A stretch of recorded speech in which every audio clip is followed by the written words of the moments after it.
Hello children, this is me Vishnuram, and today I'm here with another chapter, the first prescribed poetry from our textbook for class 9 Beehive, and the poetry is The Road Not Taken, written by Robert Frost.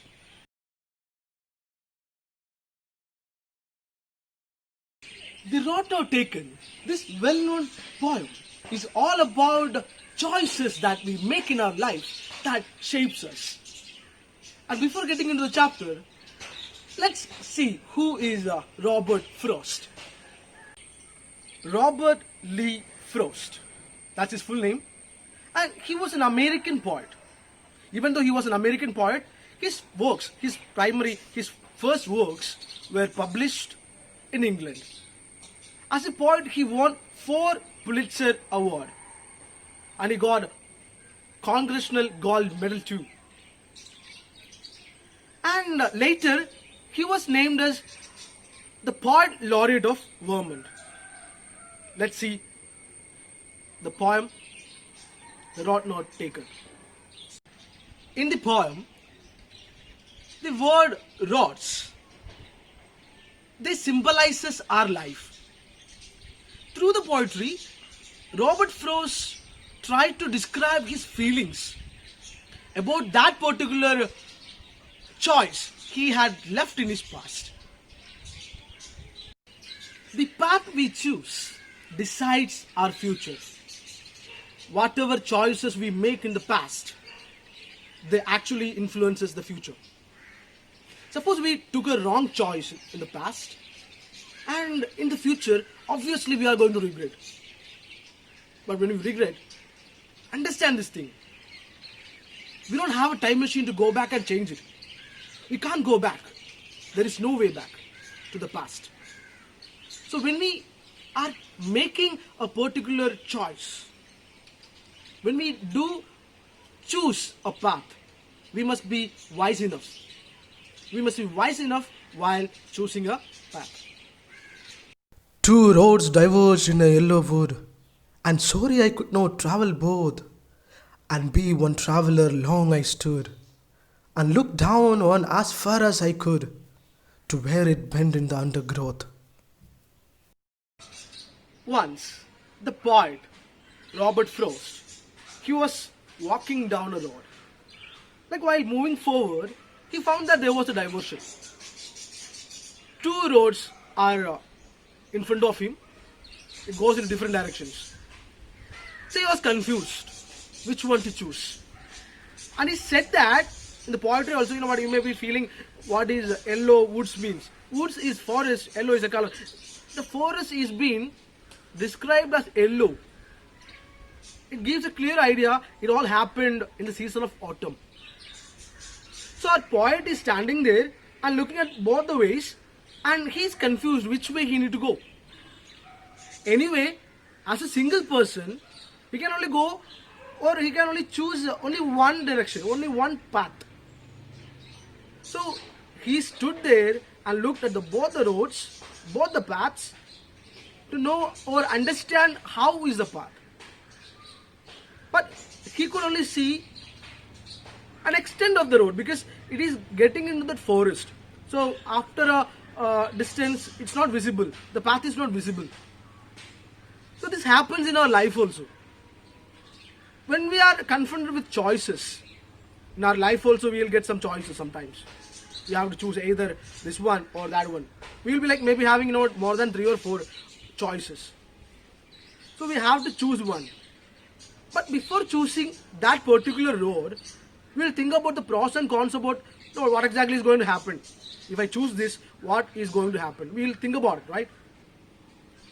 And after thinking about that particular pros and cons about that particular decision, that particular choice, we'll choose them and we'll move forward. Why we need to think? Because in life, if we choose a particular path or we'll take a particular decision, we have to stick on to that. There is no coming back and choosing another option. So this is what Robert Frost has a point when he actually found two roads diverging into the woods. He felt, which way I'll go? He looked upon. He looked upon the roads and thought for a while. Then took the other as just as fair, and having perhaps a better claim, because it was grassy and wondered where. Though as for that passing there, had warned them really about the same. After spending a bit of time thinking about choosing which way he need to go as a fair way for the betterment, he just chooses a way, chooses a path, and decides to travel on that. The reason why he felt choosing that particular path was it was grassy and unused.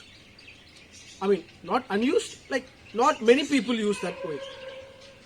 So as less people traveled on that particular way, he was interested to explore that thing, that way. So he started walking by that way. But on the way, moving forward, he understood that both the ways are equally, maybe equally the same. Both the paths are same.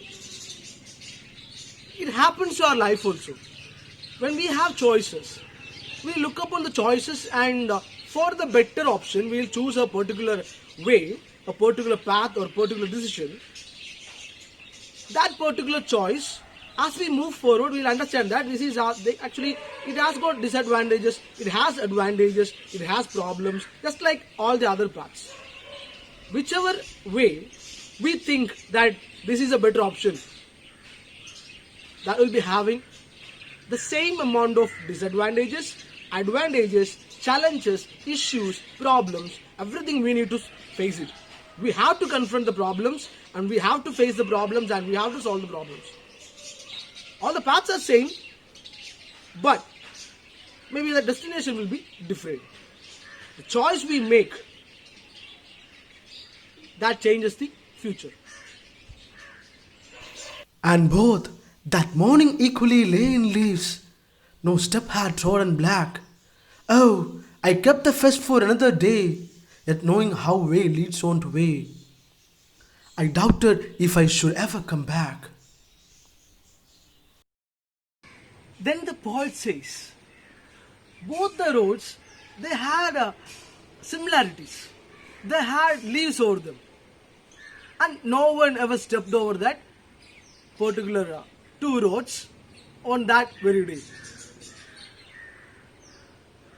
That's what is written as like, no leaves are trodden black. Nobody stepped over that leaves and turned into black color. No one crushed those leaves by stepping over them. So both that rods, like they seem to be similar, too much similar. Anyway, our poet decides to take one rod and he decides to keep the other one for another someday. Someday he'll come back and take that particular rod. But he knew that that's not going to happen. Once we choose a path and we'll go through that path and we'll get again diversions and digressions. We'll go here and there and ultimately we are not going to coming back. We are not going to come back for the road we left in the past. He knew it. I shall be telling this with a sigh, somewhere ages and ages hence. Two roads diverged in a wood, and I took the one less travelled by, and that has made all the difference. Then he says, the poet, Robert Frost says, when he become old after a long years, after years and years, when he becomes too old, when he look back into his past, with a sigh, he'll tell everyone around him, one day, there were two roads in front of him, there were two paths in front of him, he had two choices. The choice he made that day, that's what exactly is the reason behind what exactly he is today. He'll tell that particular choice of choosing that path less traveled by people that made all the difference. Think about it. Similarly in future, your future, when you grow up, when you look into the past and tell the people around you, you will tell that day I had two options and I chose this particular option. That choice made what exactly I am today. And as students, after 10th, after 12th, you will be having a lot of paths, roads in front of you. When you choose the path you need to travel on, choose wisely.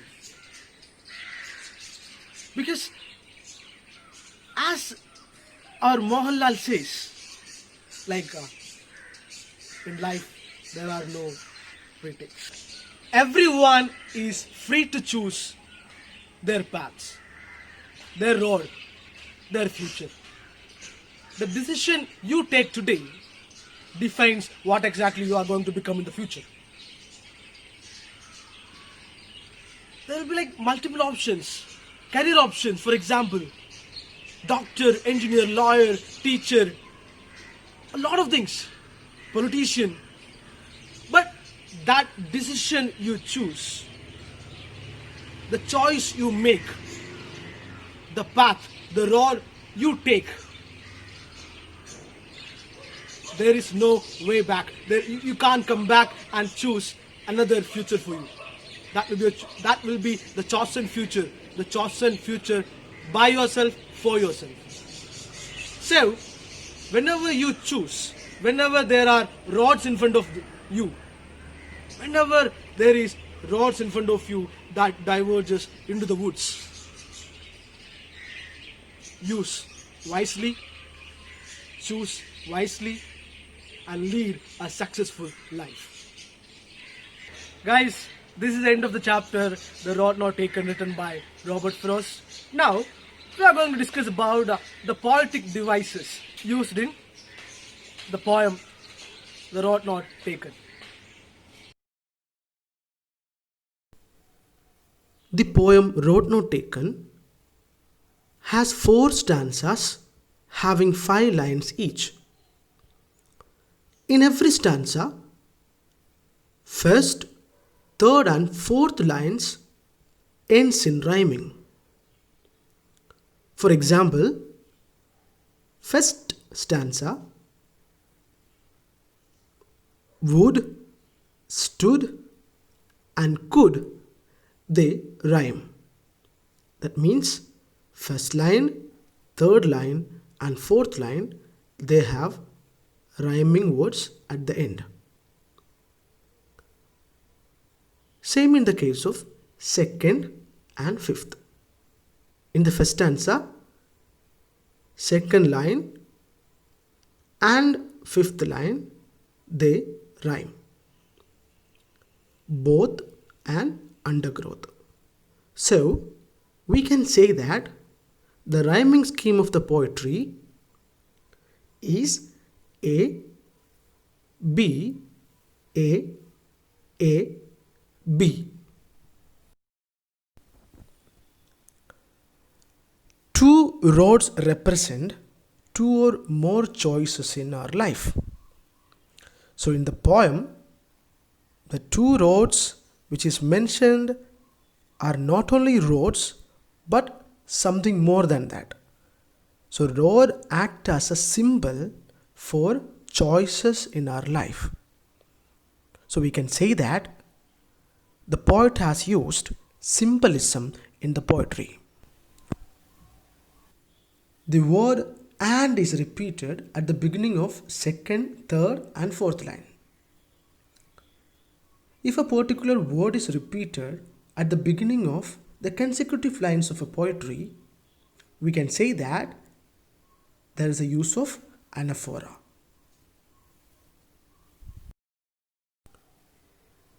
In the third line of second stanza, the consonant sound W is repeated in wanted and we're. As a consonant sound is repeated in a line of poetry, we can say that there is a use of alliteration.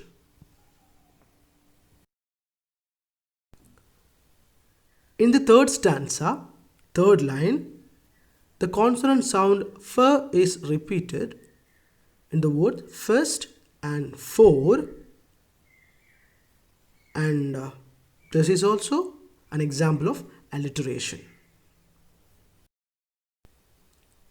In the last stanza, second line, the word ages is repeated. If a whole word is repeated in a particular line of poetry, we can call it as repetition. Hope you all enjoyed the lesson. Read and enjoy the poetry. See you again with another chapter.